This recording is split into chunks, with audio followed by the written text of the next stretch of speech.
লিল মুসাল্লিন আল্লাযীনা হুম আন সালাতিহিম সাহুন।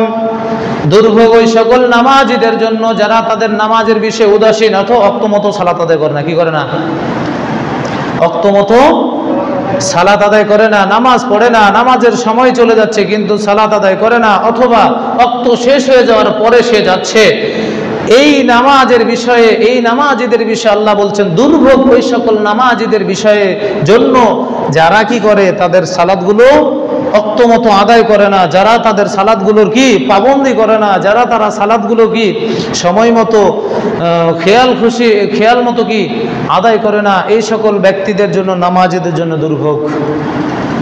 এজন্য আমাদের কি খুবই জরুরি এবং গুরুত্বপূর্ণ নামাজের জন্য একটা অংশ হচ্ছে অক্ত নির্ধারণ করা। কি করা? অক্ত নির্ধারণ করা। সুনানে আত-তিরমিজি কিতাবুস সালাহ অর্থাৎ সালাত আদায়ের প্রথম হাদিস, কিতাবুস সালাহ এর প্রথম হাদিস, এই একটাই হাদিস বলবো অক্তের বিষয়ে, তাহলে আমাদের অক্ত সম্পর্কে আর কোনো কিছু কি দ্বিধা থাকবে না।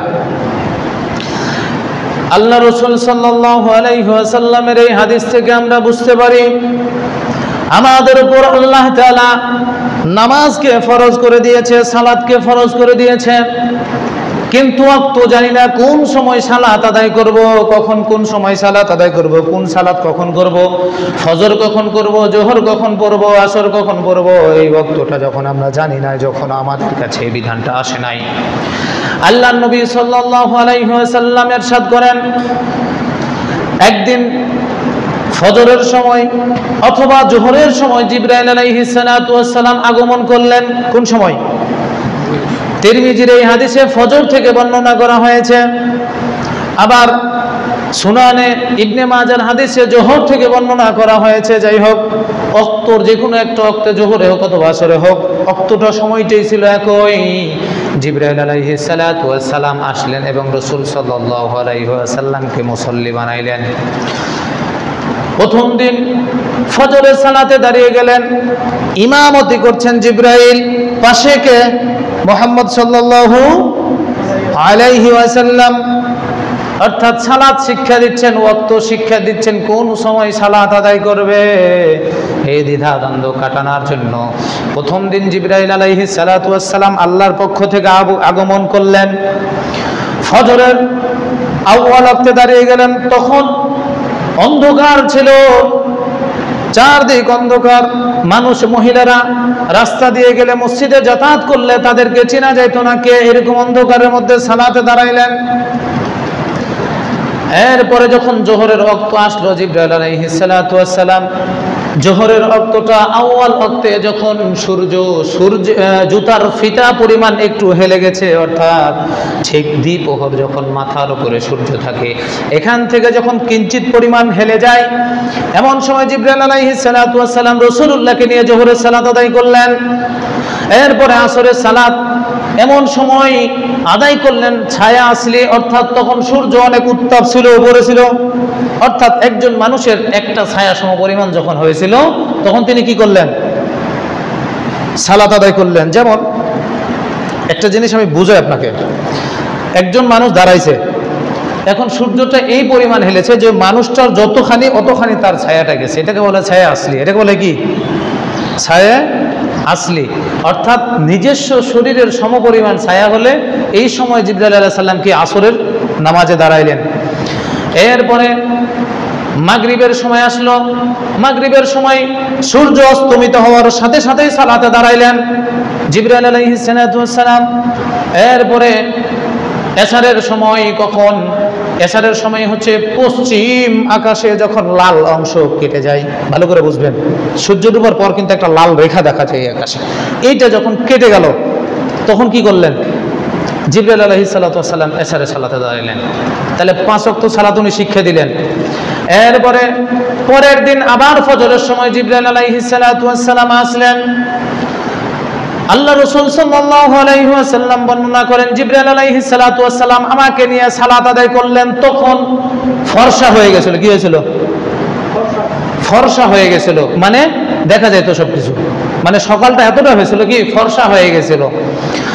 এরপরে জোহরের সালাত, জোহরের সালাত আমাকে নিয়ে আদায় করলেন জিবরাইল আলাইহিস সালাতু ওয়াস সালাম। অনেক সময় যখন গতদিন আসরের যে ওয়াক্ত আসরের সালাতে দাঁড়াইছিল তার আগ মুহূর্তে, তার মানে সূর্য কি অনেক ঢলে যাওয়ার সময়। এরপরে জিবরাইল আলাইহিস সালাতু ওয়াস সালাম মাগরিবের সময় সালাত আদায় করলেন, সূর্য অস্তর পর তিনি সালাত আদায় করলেন, মানে সূর্য ডুবার পরে মাগরিব। এশারের সময় আসলেন, আল্লাহ রাসূল বলেন জিবরাইল আমাকে এশারের সালাত আদায় করলেন। অনেক সময় অতিবাহিত হওয়ার পর, অর্থাৎ কি ওই যে লাল রেখা কেটে যাওয়ার অনেক সময় কি অতিবাহিত হয়ে যাওয়ার পর তিনি কি, অথবা রাতের 1/3 অংশ অতিবাহিত হয়ে যাওয়ার পর কি 3 ভাগের 1 ভাগ কেটে যাওয়ার পর তিনি আমাকে এশারের সালাতে ইমামতি করলেন।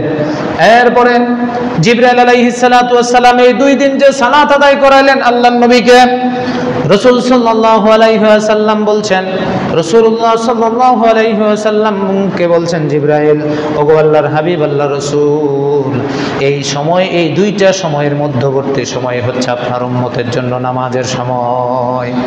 সুবহানাল্লাহ।